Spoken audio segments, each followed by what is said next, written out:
আপোনালোকে নিশ্চয় জ্ঞাত যে এইবুলি BTC নিৰ্বাচনত ভাৰতীয় জনতা পাৰ্টীয়ে এককভাৱে যুঁজ দিছে আৰু কোনো দলৰ লগত মিত্ৰতা কৰা নাই। ৰাইজৰ সঁহাৰি দেখি আমি যথেষ্ট আত্মবিশ্বাসী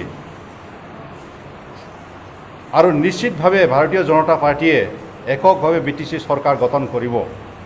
আমি BTCৰ চাৰিওটা জিলা সমিতি ক্ৰমে কোকৰাঝাৰ জিলা, বাক্সা জিলা, ওদালগুৰি জিলা আৰু কোকৰাঝাৰ জিলায় আৰু চিৰাং জিলায়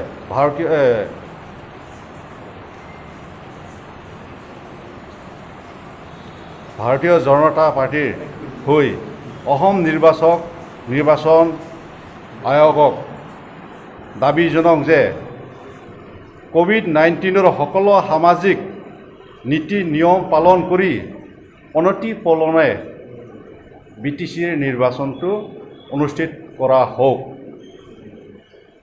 লগতে নিৰ্বাচনী আয়োগে ভোটদান আৰু নিৰ্বাচনী প্ৰচাৰত সামাজিক দূৰত্বৰ নীতি নিয়ম কঠোৰভাৱে পালন কৰাৰ ব্যৱস্থা কৰিব লাগে বুলি আমি দাবী জনাওঁ। ভোটদানৰ সময়ত সামাজিক দূৰত্বৰ নীতি নিয়ম কৰি ভোটদানৰ সময়সীমা পূৰ্বৰ সময়ৰ পৰিৱৰ্তে এইবেলি ৰাতিপুৱা 5 বজাৰ পৰা আবেলি 6 বজালৈ অনুষ্ঠিত কৰিবলৈ ভাৰতীয় জনতা পাৰ্টীৰ চাৰিওটা জিলা সমিতিৰ তৰফৰ পৰা আমি দাবী জনাওঁ। এইখিনিয়ে, ধন্যবাদ। নেতা হয় কি ধৰণৰ ব্যৱস্থা আছে নিৰ্বাচন যিহেতু ইয়াত গভৰ্ণৰৰ চলি আছে আজিলৈকে অসম ৰাজ্যখন আপোনালোকে অনুভৱ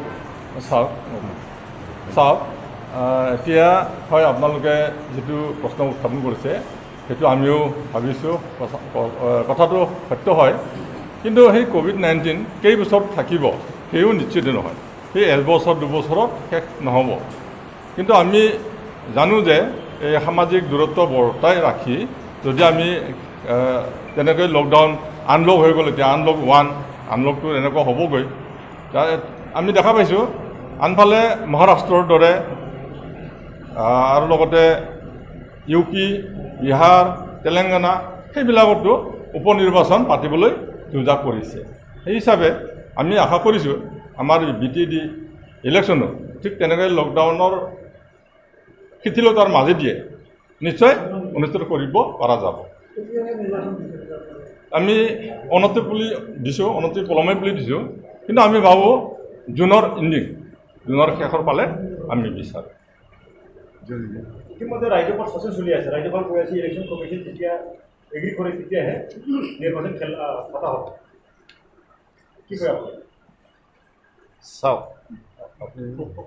এইটো ৰাজ্যপাল শাসন চলাই আছে। আমি এইটো কোৱা নাই যে কোনো ৰাজনীতি দলৰ লগত আলোচনা কৰিব নালাগে বা ইলেকশ্যন কমিশ্যনৰ লগত আলোচনা কৰিব নালাগে আৰু বা গভৰ্ণৰৰ লগত আলোচনা কৰিব নালাগে। এইটো অনুকূল পৰিৱেশ দেখি আলোচনাৰ মাধ্যমেদি যিটো মানে ৰাইজৰ সকলোৰে কাৰণে যাতে মংগলৰ কাৰণে হয়, সেইকাৰণেহে আমি দাবী জনাইছোঁ। আৰু নিশ্চয় সকলো ৰাজনৈতিক দলকো লৈ এই বিষয়ে আলোচনা কৰা হ'ব। আৰু ডেমক্ৰেচি সৃষ্টি হৈছে, প্ৰত্যেক ৰাজনীতিক দলে অলৰেডি কৈছে, এইটো ডিমাণ্ডটো কৈছে হ'ব লাগে আৰু হৈছে বুলি। অৰ্থাৎ কিছুমান ৰাজনীতিক দলে সেইটো লিখিতভাৱে দাবীটো জনাইছে। তো আমাৰ তৰফৰ পৰা যিটো আমাৰ ইয়াতে আমাৰ এই গভৰ্ণৰে চলাই আছে BTC বুলি আমি কোৱা নাছিলে, কিন্তু আমি অলপ অনুকূল পৰিৱেশ আশা যেন লাগিছে। আৰু অলৰেডি লকডাউনৰ অলপ লুজ কৰা হৈছে আৰু ভাল হৈছে। আৰু যিটো আমাৰ ইয়াতে COVID-19 এইটো একচুৱেলি মাছ ইম্পেক্টে হোৱা নাই।